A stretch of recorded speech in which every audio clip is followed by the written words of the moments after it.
Olá, meu amigo e minha amiga. É muito bom ter a sua presença aqui no programa Teólogos. Como você já sabe, aqui nós estudamos a Palavra de Deus com tempo, com calma e com profundidade. Queremos que você conheça as Escrituras, mas acima de tudo, queremos que você tenha condições de cumprir a vontade do Pai Celestial. Se você tem interesse em aprofundar seu conhecimento da Palavra de Deus, eu vou lhe dar uma sugestão prática muito importante. Tome nota, por favor. É o site biblia.com.br. Nesse site você encontrará diversos estudos bíblicos e também é possível você solicitar materiais à TV Novo Tempo. Tomou nota? Vou falar de novo. biblia.com.br. Você também pode acompanhar os nossos programas, as informações, curiosidades, consultando as redes sociais que aparecem aí na sua tela. Tá joia? Então, lembre-se, biblia.com.br e siga as redes sociais que aparecem ali na sua tela. No livro de Mateus, capítulo 10, versículo 1, nós lemos o seguinte: Tendo chamado os seus 12 discípulos, deu-lhes Jesus autoridade sobre espíritos imundos, para os expelir e para curar toda sorte de doenças e enfermidades. Você notou que Jesus chamou 12 discípulos? No programa de hoje, queremos compreender o significado, as características e a importância de um discípulo da perspectiva bíblica, tanto no Novo Testamento quanto no Antigo Testamento. Vamos falar de conceitos, mas também vamos sugerir ações práticas. Está começando o programa Teólogos.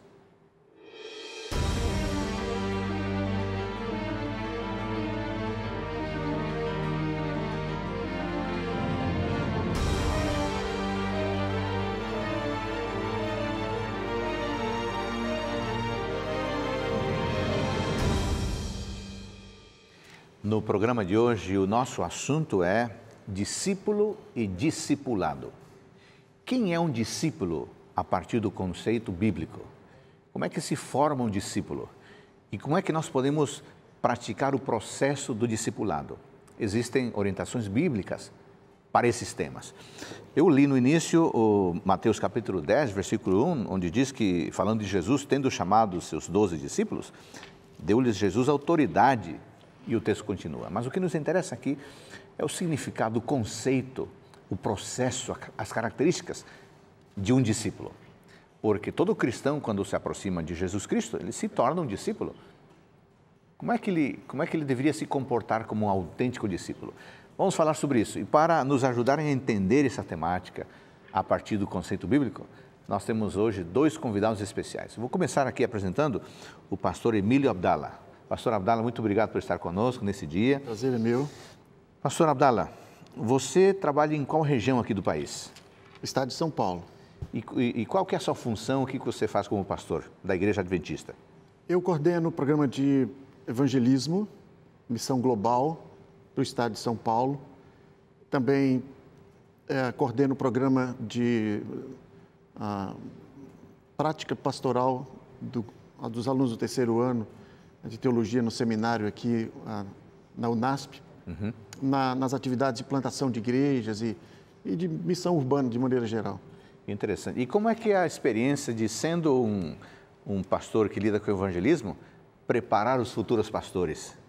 Como é que é esse desafio? É uma grande experiência. Eu gosto dessa tarefa, eu já faço isso por algum tempo. Eu comecei trabalhando lá no seminário no nosso seminário no Nordeste, cerca de 12 anos, acompanhando estágios dos alunos. E agora, embora esteja envolvido com as atividades da igreja, de maneira mais administrativa, mas também tem um tempo para ensinar e também coordenar a prática deles, supervisionar. Quer dizer que, como parte da formação do futuro pastor, você ensina a teoria, mas vai com eles na prática também. O que também é um programa de discipulado. Claro, daí, claro, porque você acompanha e você ensina e está junto, né? De futuros pastores. Você, então, fez a graduação em teologia, fez o mestrado e depois... Eu fiz um programa de doutorado. Muito bem. Pastor Abdala, obrigado por você estar aqui conosco.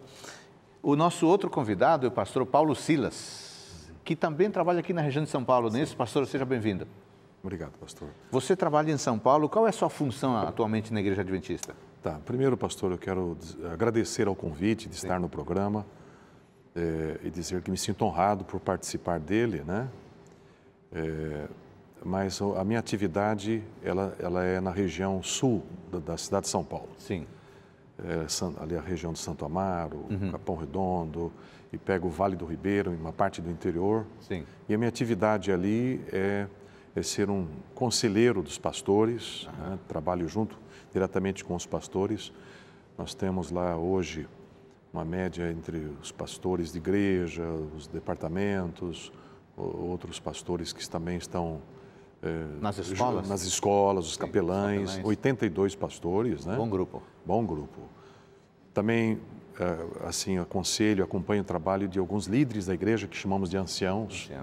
Temos uns 850 anciãos e alguns milhares de diáconos e diaconisas que também estamos ali. Então, estamos já nesse mistério há 12 anos. É um árduo trabalho também, né? Árduo trabalho. Você se formou em teologia? Me formei em teologia, no mestrado, e também concluí meu doutorado em 2001. Muito bom. Pastor Paulo Silas, muito obrigado por você estar conosco, por tirar esse tempo. Amigos, então vamos aproveitar o preparo desses dois pastores para aprofundarmos a temática. E o texto que já foi lido, Mateus capítulo 10, versículo 1, há outros, mas nós lemos esse, tendo chamado os seus 12 discípulos. Pastor Abdala, no contexto bíblico, o que nós podemos entender por um discípulo? Essa não é uma palavra muito comum para a gente, mas ela é comum no texto bíblico.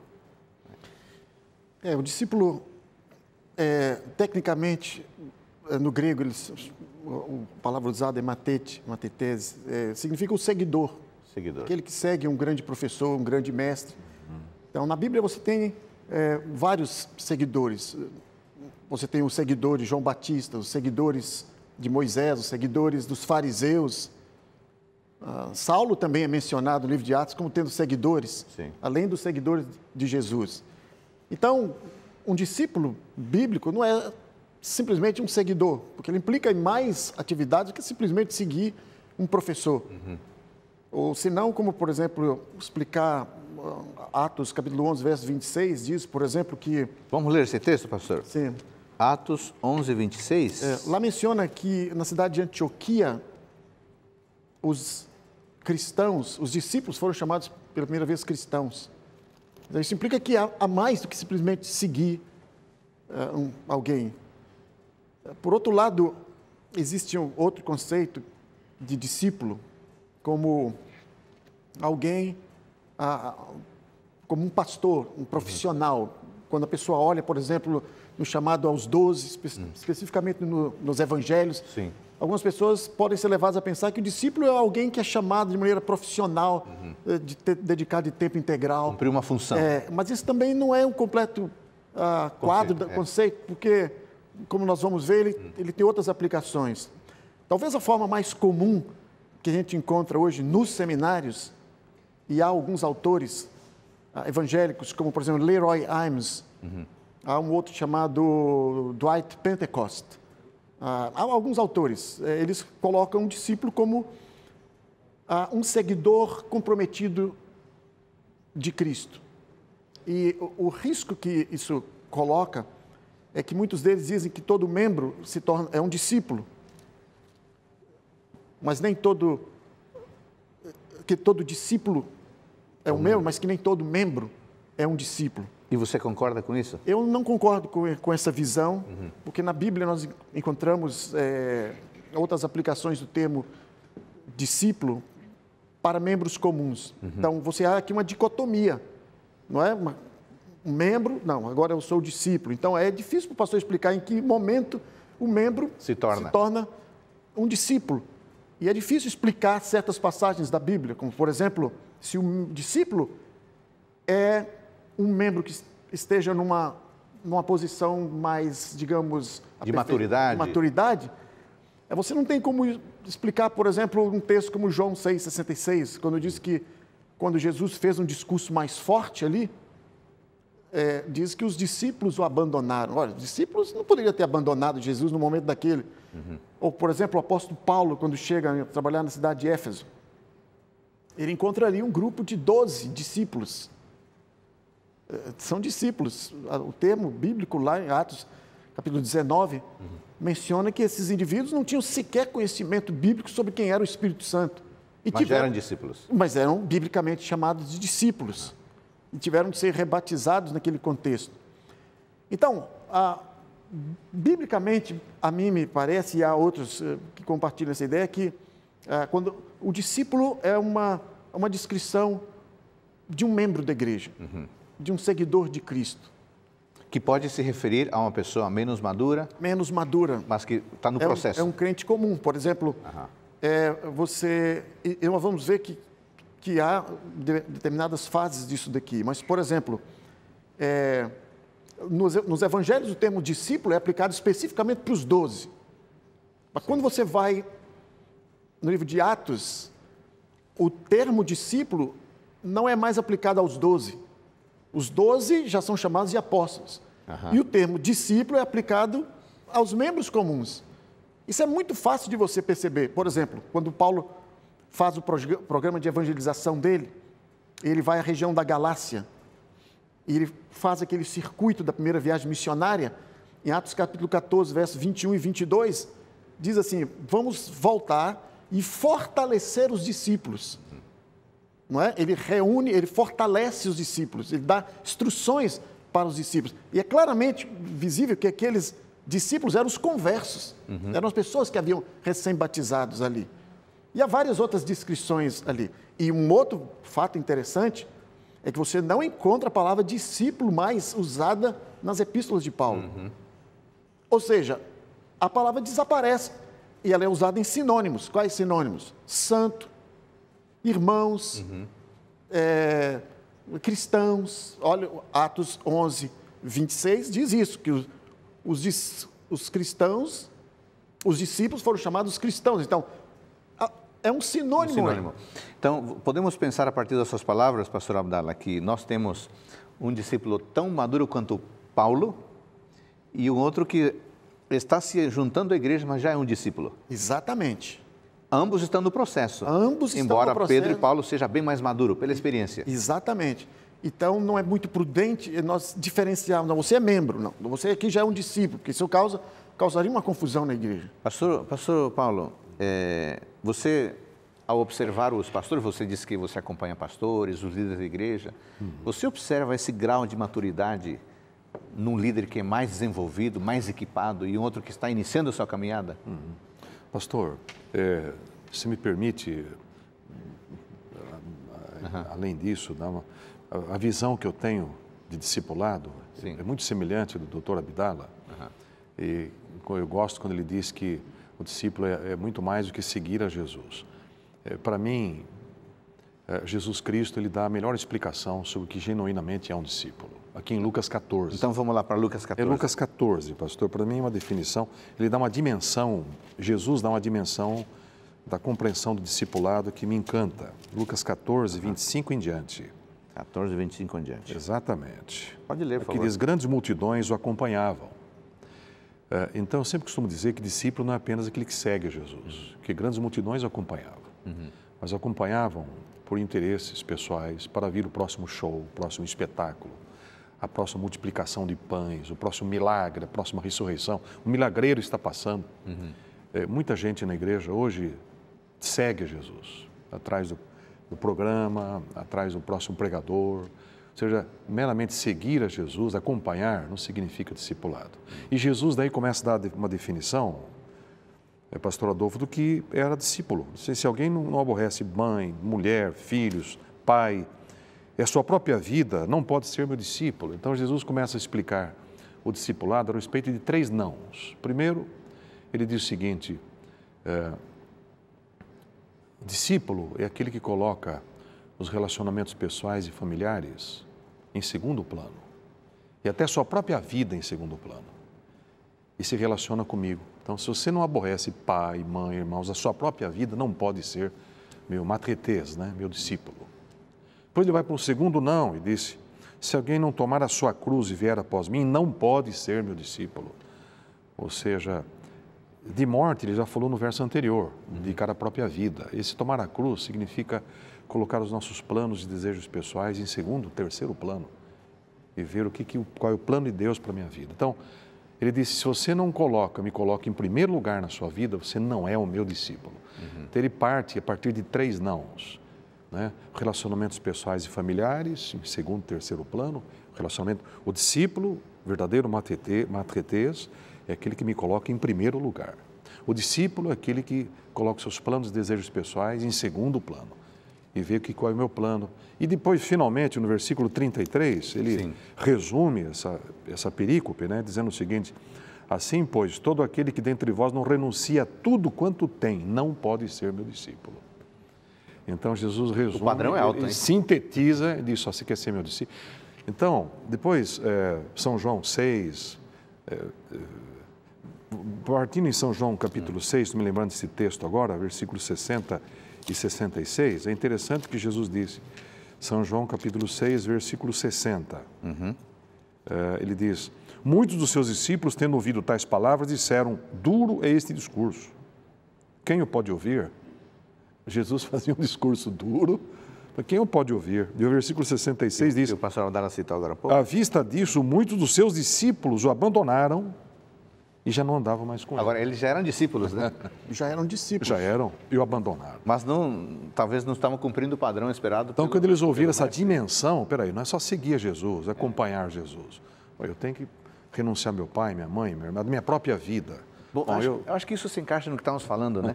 Há um discípulo que é menos maduro, há outro que é mais maduro, que é capaz de suportar essas exigências, cumprir essas exigências.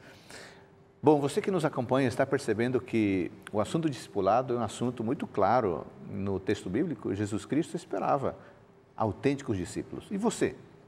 Se considera um autêntico discípulo de Jesus Cristo? No próximo bloco vamos tratar de alguns exemplos para ilustrar como é que funciona o discipulado. Vamos falar um pouquinho de Elias e Eliseu e talvez também um pouquinho de Paulo como discipulador. Voltamos num instante.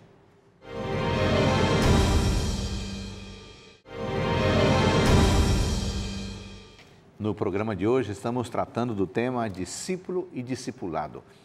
Jesus Cristo chamou 12 discípulos. Posteriormente, os seguidores de Cristo eram chamados de discípulos.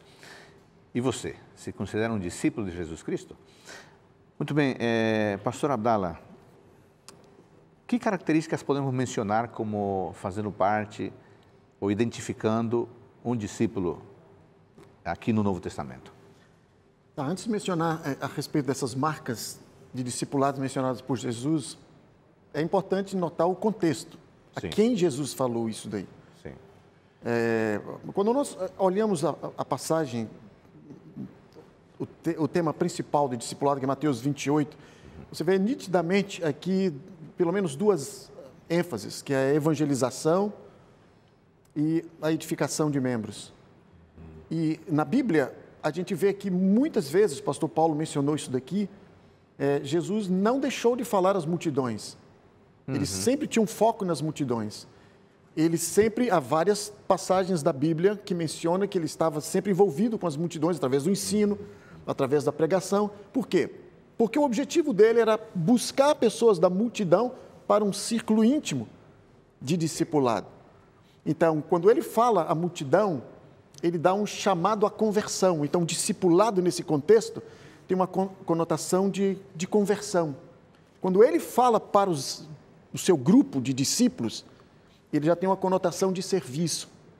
Então, muitas vezes, o que ele coloca para a multidão, ele não fala para o grupo mais maduro de discípulos. Então, aí entra essa questão da marca do discipulado. Essas passagens que Jesus diz, ele não menciona isso para a multidão.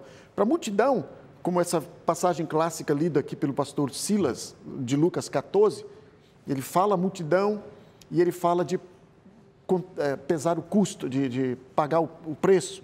Ele usa 2 ilustrações aí de edificar uma torre, de sair à guerra e calcular se uma pessoa vai ou não ser um discípulo, porque ele quer tirar pessoas ali e envolvê-la no grupo. Alguma vez que ele já é discípulo, então Jesus diz, olha, a marca de que você realmente são discípulos meus são essas e essas e essas. Então ele menciona várias. As mais clássicas aí estão aí no Evangelho de João. Por exemplo, em João 8, ele fala de obediência à palavra. Isso. Não é? Ele diz, vocês vão ser meus discípulos, se vocês obedecerem à palavra. Então, veja que o discípulo é aquele João 8:31. 8:31. Então, o discípulo é aquele que obedece à palavra de Cristo, que se apega à palavra de Cristo. Uma outra passagem ainda no livro de João, é João capítulo 13, quando ele está também no contexto falando para os discípulos. Essa é grupo menor. Um grupo menor, ele está reunido naquela famosa passagem da lavagem Santa Ceia. 13, 34, 35. Ele fala do amor. Então, vocês vão saber que, de fato, vocês são meus discípulos se vocês se amarem, né? Vocês amarem uns aos outros. E uma outra passagem também no livro de João, capítulo 15, que ele também está falando para os discípulos, ele menciona que o verdadeiro discípulo produz frutos. Não é? Vamos ler esse texto aqui, pastor Abdala. João 15:8. Nisto é glorificado meu Pai, em que deis muito fruto, e assim vos tornareis meus discípulos. Exato. Veja que esses frutos aí não são unicamente frutos do Espírito. Não. Porque Paulo nem havia escrito ainda. Esse é um tema posterior, né? Exatamente. Isso é um tema posterior. Então, ele está falando também no contexto de multiplicação de discípulos aqui. Agora, essas passagens ele falou para os discípulos e há algumas outras de comprometimento. Depois ele diz, olha, vocês têm que entender que discipulado chamado ao serviço. É o chamado ao serviço. Mais à frente ele diz, vocês vão ser pescadores de homens. Então esse é o chamado. No Velho Testamento você vê esse tipo de chamado também. Não é? Só mencionando rapidamente aqui, no Velho Testamento eles usam outra palavra, talmid. Isso. Não é? Por exemplo, Isaías diz, sela, resguarda o testemunho, sela a lei do coração dos meus discípulos. Você vê que Isaías parece que tinha discípulos, Samuel tinha discípulos, havia um relacionamento de serviço ali. Por exemplo, Moisés e Josué. Não é? Você tinha um relacionamento. Josué servia a Moisés. Servia, era chamado servo de Moisés. Isso, exatamente. E Moisés era chamado servo de Deus. Isso. No contexto de serviço, você vê uma outra outro relacionamento aí de Elias, Eliseu, e outro relacionamento de Jeremias e Baruque, mas todos eram chamados para o serviço. E eram chamados para substituir em um determinado momento, quando saísse de cena aqueles indivíduos ali, eles ocupariam. Então, veja, isso é importante. Discipulado tem a ver com serviço também, né? Com amor, com dedicação. E isso é algo importante. E os mesmos, o que Jesus pede para os discípulos, não é o que muitas vezes ele pede para a multidão. Então, você está sugerindo que no texto, quando ele diz amai-vos uns aos outros, assim as pessoas vão saber que são os meus discípulos, ali não é uma afirmação romântica, né? É dizer, cuidem das pessoas, sirvam as pessoas. É isso. Agora, outra coisa interessante que você mencionou, pastor Abdala, é que você é evangelista, então você ensina os seus alunos a lidar com grupos também grandes. Mas você também disse que há questões mais pessoais, né? Que é acompanhar de perto, e você mostrou isso no texto bíblico. Isso significa, pastor Abdala, que nós não podemos abdicar nem do trabalho pessoal, nem do trabalho com o grupo. Exatamente. Porque às vezes pode haver a tendência de dizer, agora o que importa é cuidar um a um.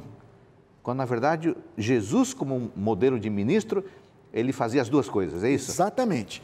Então, depois, quando nós tratarmos aí, de repente, sobre algumas passagens que compõem a grande comissão, sim, não sei se eu poderia mencionar isso aqui, mas há várias passagens que compõem a grande comissão. Não é? Por exemplo, Marcos 16:15, não é? Ide, pregai o evangelho, quem crê e for batizado será salvo. Você tem outra passagem de Lucas, capítulo 24, não é? Que diz, pregue o arrependimento, sejam testemunhas dessas coisas. Você tem essa passagem que sumariza tudo, que é Mateus 28, 19 e 20. E você tem uma outra passagem, que é Atos 1, verso 8, que determina onde a grande comissão vai ser levada a termo. Então, vocês vão receber o Espírito, vocês vão ser testemunhas em Jerusalém, Judeia, Samaria, confins da terra. Então, isso mostra que A grande comissão, ela não é apenas para a igreja local. Todas essas passagens, elas têm imperativos. Sim. E o imperativo, em todos eles, é evangelização, é o testemunho. Ele enfatiza esses detalhes. Não é? Todos eles partem da perspectiva de fora. Você pode ler todos esses textos aqui, diz, começa por Jerusalém, ou Jerusalém, Judéia, Samaria. Vai se estendendo. E vai se estendendo. Ou seja, discipulado não é alguma coisa que é só na igreja. Ele tem que envolver o mundo. Então, eu vejo esses dois componentes, que é a evangelização, quer dizer, é o componente das massas, da multidão e do grupo interno dos discípulos. Então, quando você foca só a parte interna, você cria um problema no discipulado. Então, eu vejo muitas igrejas se tornando voltadas para si mesma. Para si mesma. Isso não é a grande comissão. E há programas de igrejas que são voltados totalmente para dentro da igreja. Então, um programa de igreja, ele tem que contemplar ao mesmo tempo o crescimento da igreja, as massas, a evangelização e a edificação dessas pessoas que estão vindo para a igreja. Muito bem. Pastor Silas, então nós estamos vendo que há um conceito de discipulado, há uma teoria, né? Uma compreensão, mas também há uma prática de discipulado. Como é que você percebe essa teoria e prática ao você lidar com a liderança da igreja?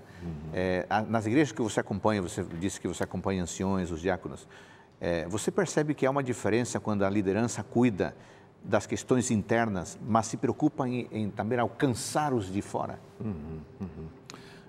Eu percebo nessa linha, o professor Abdala tem abordado, sim, nessa linha que realmente a liderança da igreja, os líderes da igreja, eles apreciam falar, muitas vezes disputam o púlpito, especialmente quando as igrejas são maiores, o púlpito é disputado, as pessoas apreciam falar para um auditório maior, essa abordagem, esse foco no grupo maior, isso atrai a liderança.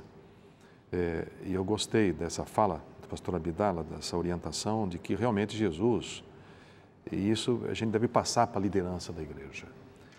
Muitas vezes há um trabalho a ser feito que ele não tem tanta repercussão, parece de segundo plano, é um trabalho de bastidor, mas num livro chamado Desejado de Todas as Nações, escritor Ellen White, falando sobre a conversa que Jesus tivera com a mulher samaritana, ele disse assim, Jesus falava para grandes multidões e também apreciava muito do auditório de uma única pessoa. Impressionante. Essa abordagem que o pastor Abdala fala da preocupação de Jesus com as multidões, esse evangelismo, e ela diz, Jesus apreciava o auditório de uma única pessoa.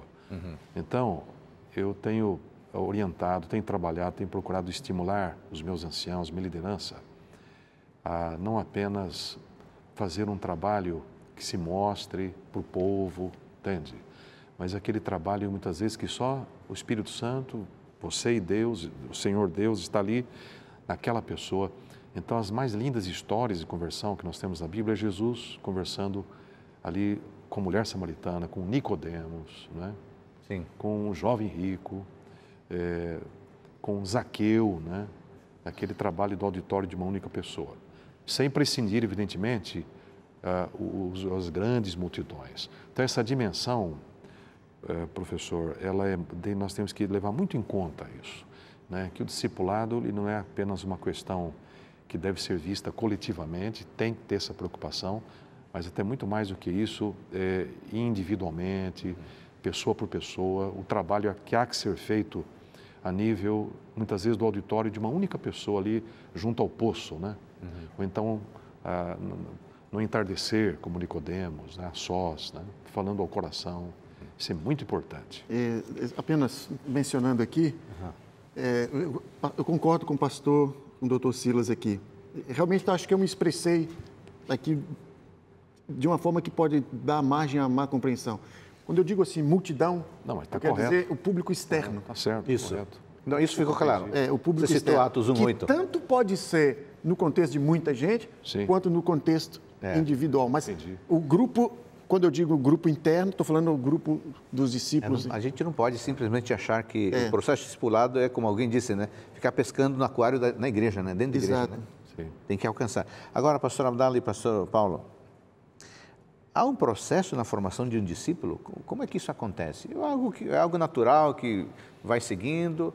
Ou a liderança da igreja deveria se preocupar no como formar o discípulo? Ou o discípulo se forma de qualquer jeito?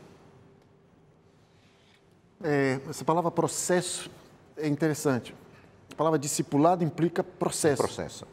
E você vê nitidamente um processo quando você vai ao texto de Mateus 28. Ali está um processo. Uhum.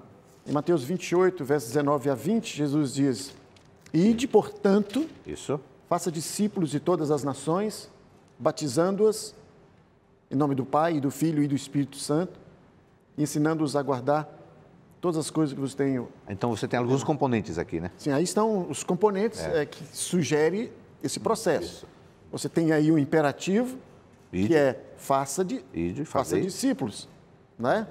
E você tem 3 verbos no gerúndio, 3 verbos associados aqui, auxiliares, que é ir, que é traduzido como um imperativo, mas na verdade ele não é. É uma ação contínua, né? Ele toma a força do imperativo ali, mas o processo é indo, faça discípulos. De que maneira? Batizando, ensinando de novo. Então aí está um processo. Então, ir, você não pode fazer um processo sem o ato de ir. Uhum. Não é? Jesus tem várias passagens lá em Lucas 15, por exemplo, que ele deixou as 99 e ele foi. Isso. Ele foi atrás da ovelha. O próprio texto de Marcos 16 diz: ide, ide, pregue o evangelho. Não é? Aí você tem o batismo, que é a maneira como esse novo discípulo é incorporado a Cristo e ao corpo de Cristo, a igreja. E você tem também o ensino. Então, muita gente diz assim, e eu já ouvi isso aí, alguns dizendo assim, quando eu leio a estrutura da passagem de Mateus 28, então, eu posso sugerir que eu posso batizar primeiro e ensinar depois. Não se você considerar que fazer discípulo, uma teteza aqui, já sugere ensino aí. Claro. Então, em outras palavras, você tem que ir, ensinar, batizar e ensinar. Em outras palavras, o ensino precede e vem depois do porque o discípulo tem que ser preparado antes, durante e depois, né? Exatamente.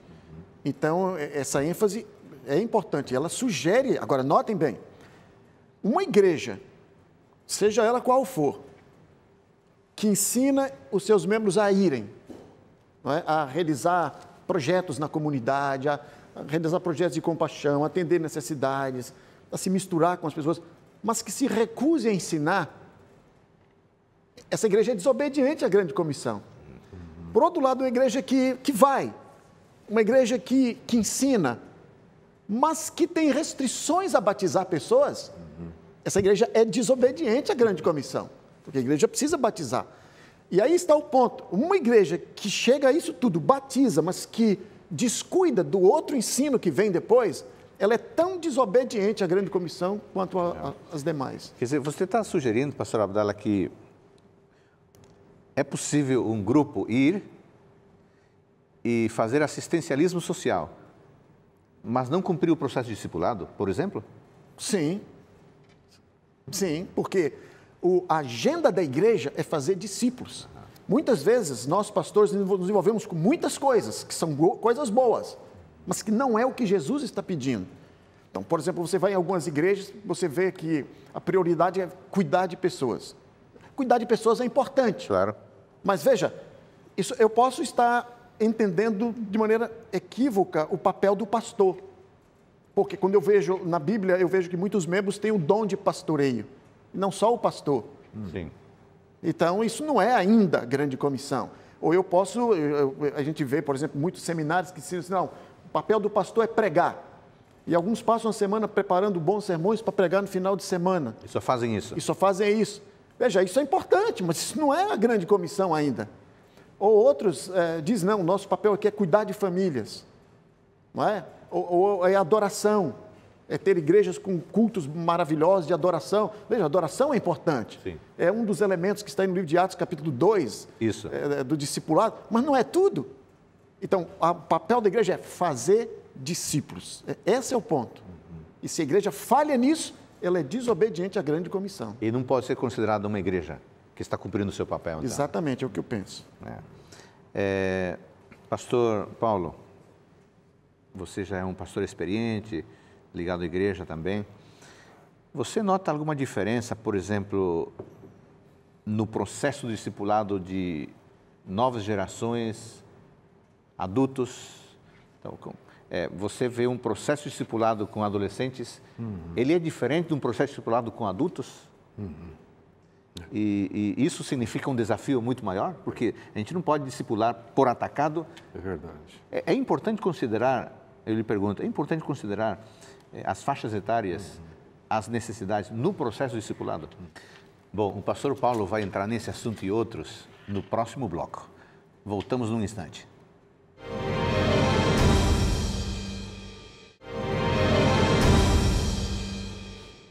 O nosso tema de hoje é o discípulo e o discipulado.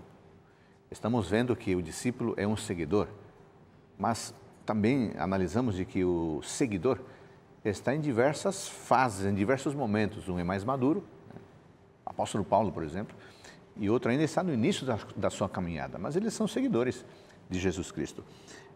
Pastor Paulo, foram lançados uns questionamentos e você estava falando de alguns textos importantes, por exemplo, de Marcos. Podemos ler agora esse material, esses textos bíblicos? Pois é, esse texto me impacta bastante a respeito do processo do discipulado, né? O Senhor Jesus, ele escolheu, aqui diz os que ele mesmo quis, ele chamou os 12 como eles eram, né? Como uma pedra bruta, né? Tosca, né? Ele chamou e o Senhor Jesus queria prepará-los para o discipulado. Então, Marcos diz assim que ele subiu ao monte, chamou os que ele mesmo quis e vieram para junto dele. Então designou 12 para estarem com ele. Outras traduções dizem junto dele, né? E para os enviar a pregar. Então, aquele famoso binômio, né?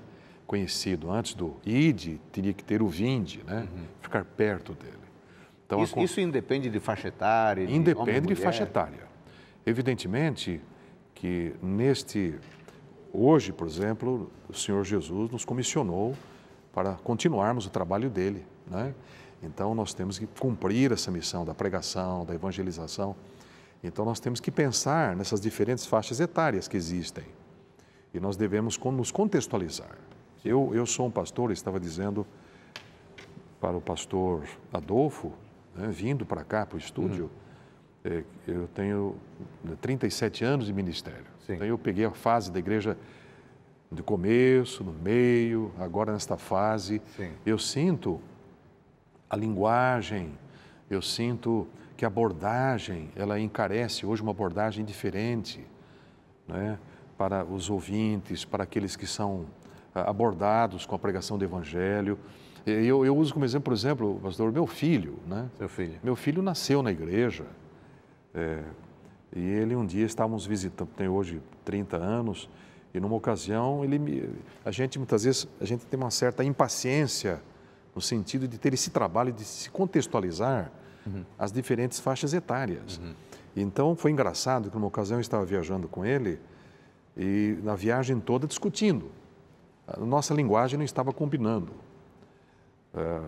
E no final da viagem eu disse, meu filho, comecei a ficar bravo com ele. Falei, você não está entendendo, eu te ensinei a vida inteira assim. Daí é engraçado que ele respondeu, pai, você tem que entender que eu sou uma mente pós-moderna. Eu sou uma mente pós-moderna. Então, essa preocupação de nos contextualizarmos, a mensagem é a mesma, tá certo? Mas colocá-la numa roupagem adequada e temos de ter a humildade, de sermos humildes, para nós usarmos pessoas, treinarmos pessoas que tenham a linguagem apropriada e reconhecer que muitas vezes nós não somos a pessoa ideal para falar para aquele tipo de gente a respeito desses princípios claros que estão nas Escrituras. Eu só quero encerrar, pastor, essa questão do processo discipulado, uma coisa que me deixa... Atos capítulo 4, verso 13, eu quero só encerrar essa minha observações. Atos 4, 13. É uma experiência fantástica. Atos capítulo 4, verso 13, nos diz o seguinte, aqui, Pedro e João, diante do Sinédrio, né?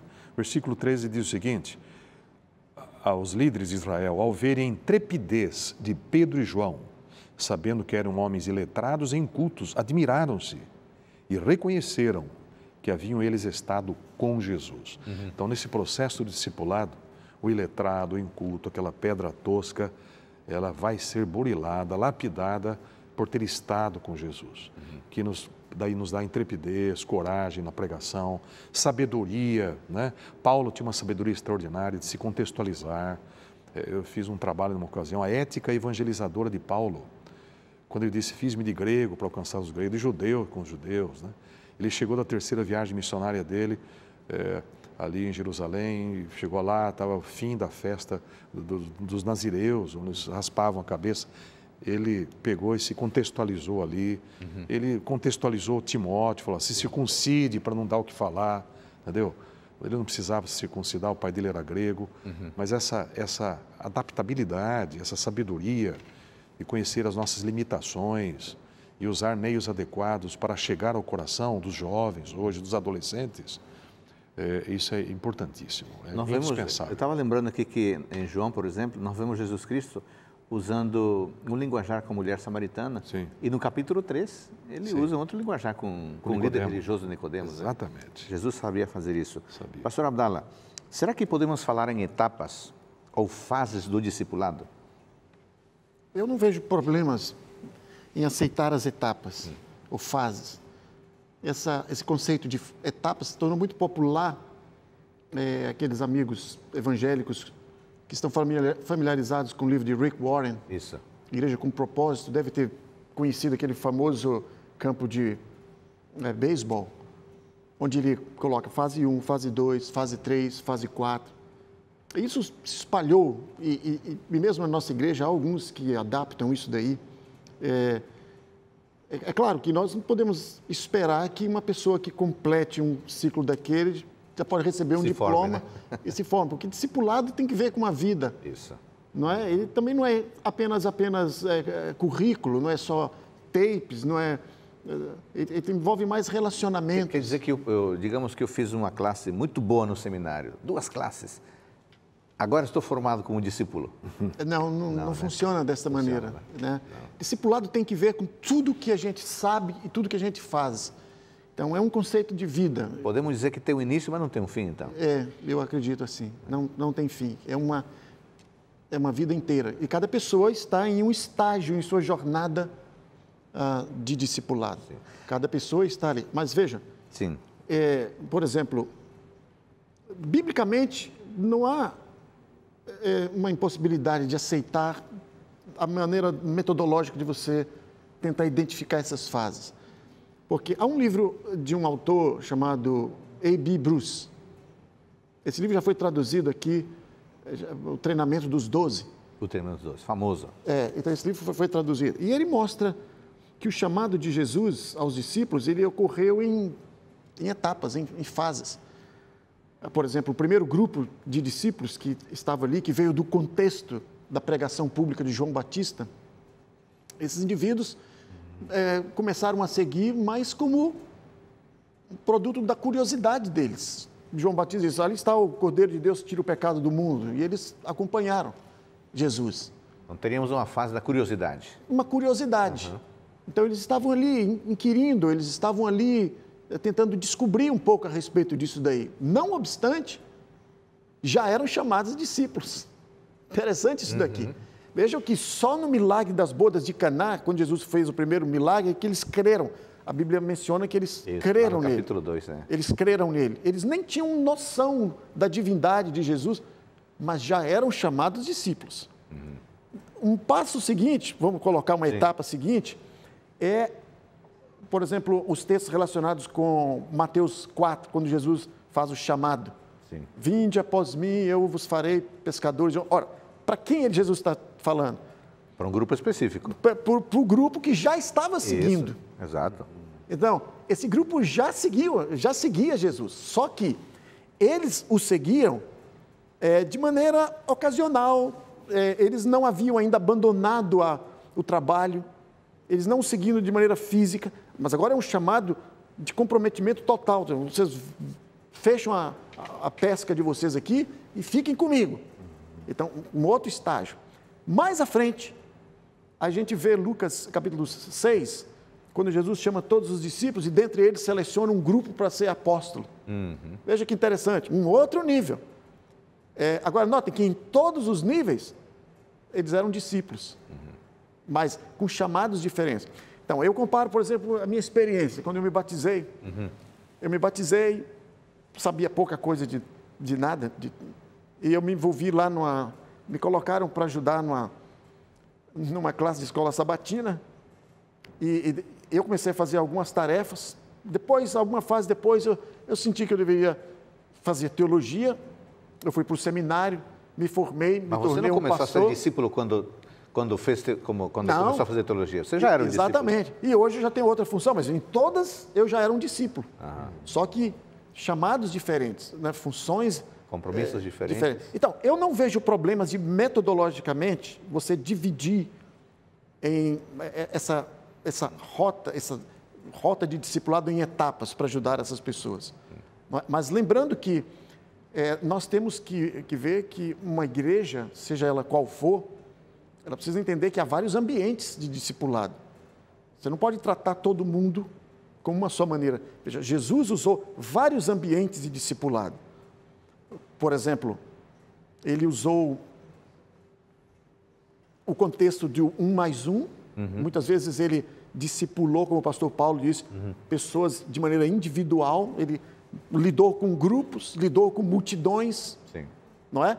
Então, hoje, uma igreja tem que ter um programa balanceado de discipulado, que não apenas trabalhe com pessoas internas, mas pessoas que estão do lado de fora. Então, ele pode lidar com o conceito do 1+1, de mentoreamento, como Barnabé, inicialmente, mentoreou Paulo, não é? E depois, Barnabé mentoreou, vamos colocar assim, João Marcos. Então, a igreja tem que ter esse tipo de programa, não é? Quem sabe, através do estudo bíblico, a pessoa que se batize, aqui nós adotamos um programa chamado Guardião Espiritual, onde o discipulado é mentoreado, é acompanhado pelo discipulador por algum tempo, quem sabe até forma uma dupla missionária. Mas isso não é tudo. Eu tenho que também ter um outro ambiente de grupos. Quem sabe um pequeno grupo, porque isso é importante também. Jesus usou isso. Mas eu não posso transformar também todo o programa da igreja só em pequeno grupo, porque também há outros ambientes. Posso limitar, né? Exato. Há outras pessoas, há outros tipos de ambientes. Há outros. Jesus também usou. Você pode usar um sistema de classes, porque as pessoas elas aprendem de maneira diferente. Claro. Né? As pessoas têm disponibilidade diferente de tempo. Então, a igreja não pode ter um currículo para todo mundo. Então, a igreja precisa encontrar os diferentes segmentos da igreja e atender de acordo com o estágio, a jornada espiritual de discipulado de cada uma dessas pessoas. E se considerarmos os dons e os talentos, o discipulador, ele poderá também criar situações, né? Você uma, eu posso criar outra. E nós nem falamos ainda, por exemplo, do ambiente do lar como ambiente discipulador. Exatamente, né? O melhor ambiente de discipulado é ali. Veja que Paulo não selecionava os líderes que não tivessem a casa em ordem. Você observa a passagem de Deuteronômio 6, você vê como esse discipulado acontecia ali. Então, veja, há vários ambientes de discipulado. E a escola? A escola também pode ser um ambiente de discipulado. Sim, por que não? E por que não? Pastor Paulo, vamos falar de uma coisa bem prática aqui. Imagine você que o irmão da igreja, ele entendeu que precisa ser um discípulo e um discipulador. Sim. Que dicas vocês daria a esse irmão, a pessoa que está nos acompanhando agora? Ela já entendeu que precisa ser um discipulador. Sim. O que a gente poderia dizer para essa pessoa? Como é que ela poderia exercer seu papel discipulador a partir de agora? Algumas ações simples, do dia a dia, práticas.